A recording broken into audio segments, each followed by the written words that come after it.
Au total, 14 militaires de la force navale basée à Kasenyi ont écopé chacun de 10 ans de servitude pénale principale. Jugement prononcé par le tribunal militaire des garnisons de l'Ituri, siégeant en chambre foraine à Kasenyi, au sud de la ville de Bunia, à plus ou moins 55 km. Parmi les 14 militaires du 332e base navale, 4 ont été condamnés par défaut. Président du tribunal militaire. Pour le prévenir, Mpangi Longia Paul, Dama Kika Delta, Mokuta, Amisi, Kabamba, condamne chacun à 10 ans de servitude pénale principale pour disparition de mission de guerre, à 10 ans de servitude pénale principale pour violation des consignes faisant application de l'article 7 du Code pénal militaire. Ils sont poursuivis par l'organe de la loi pour violation des consignes et dissipation de munitions de guerre.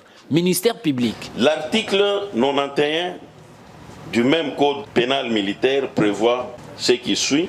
Constitue une rébellion. Toute attaque, toute résistance avec violence ou voie de fait commise par un militaire ou individu embarqué ou employé par le ministère de la Défense envers les forces armées ou les agents de l'autorité publique.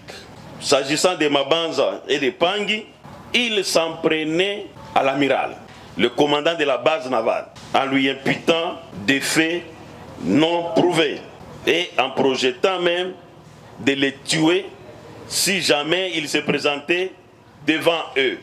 Voilà les actes matériels, Monsieur le Président, de la rébellion. Parce que personne ne les a forcés à commettre ces actes.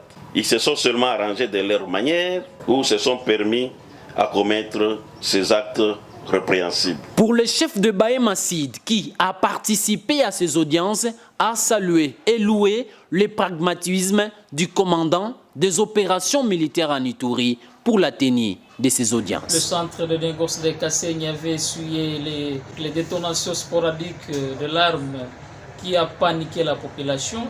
Aussitôt même, les autorités hiérarchiques militaires ont fait dépêcher une équipe de l'auditorat qui a siégé en chambre foraine à Kasenyi.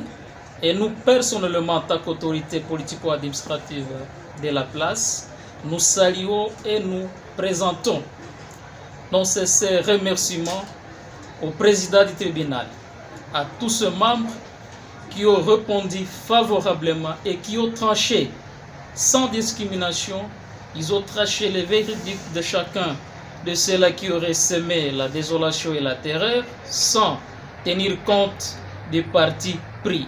Pour rappel, ce procès a débuté le mercredi 24 juin 2020 à Kasenyi, localité lacustre du lac Albert, après que ceux militaires ont tiré des coups de feu à l'air. Situation qui a été à la base d'une psychose dans la chefferie de Bahema Sid. Situation aussitôt maîtrisée par l'arrivée de l'amiral Ejide Ngoyi, commandant du 332e base navale.